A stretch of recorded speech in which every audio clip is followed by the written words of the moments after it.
Dulu ramai dibicarakan di Twitter. Kisah yang dituturkan oleh akun-akun lokal dari sebuah desa kecil di kaki pegunungan Jawa.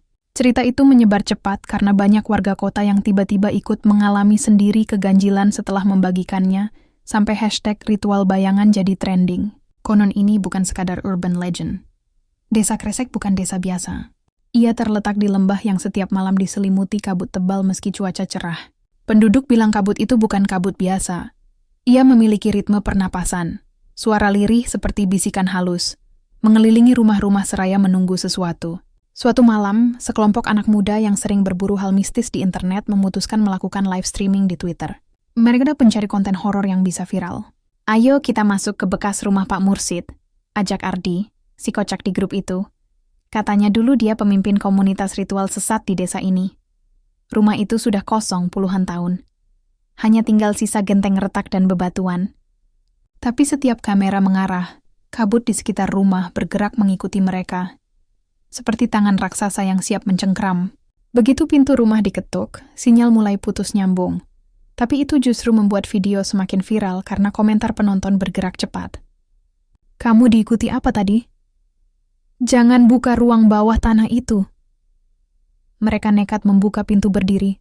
Ternyata itu bukan ruang tamu, melainkan sebuah lorong gelap yang tidak ada di denah rumah itu. Andai kamu lihat apa yang aku lihat. Kalimat ini terhenti karena Ardi berseru, lalu gambarnya goyang hebat. Di dinding lorong ada coretan aneh, simbol seperti kombinasi huruf Arab, aksara Jawa, dan angka-angka terbalik. Di tengahnya tergantung sebuah boneka kain. Wajahnya ditutup kain hitam berlumur tanah. Sesaat kemudian, kabut menyusup masuk melalui celah lantai, seperti makhluk hidup, menyelimuti anggota grup yang berdiri dekat boneka itu. Salah satu dari mereka, Dita, mulai menggumam tak jelas. Aku merasa ada yang mengikuti dari belakangku.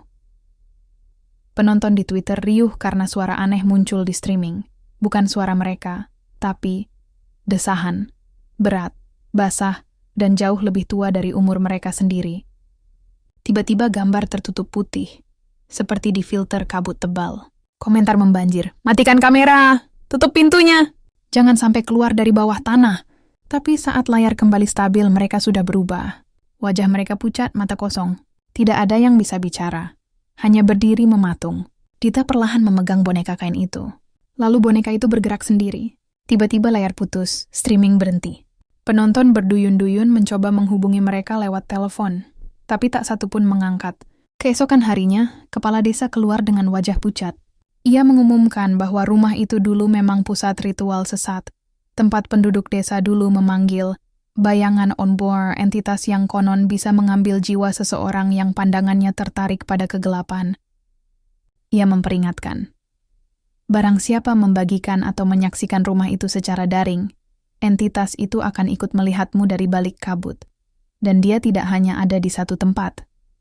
Sejak itu, banyak pengguna Twitter yang ikut membagikan ulang klip dari live stream itu mengaku mengalami hal aneh. Suara bisikan saat kamera ponsel mati, bayangan hitam di sudut ruangan, hingga mimpi yang sama. Sosok tanpa wajah berdiri di ujung tempat tidur mereka. Dan hashtag itu terus hidup.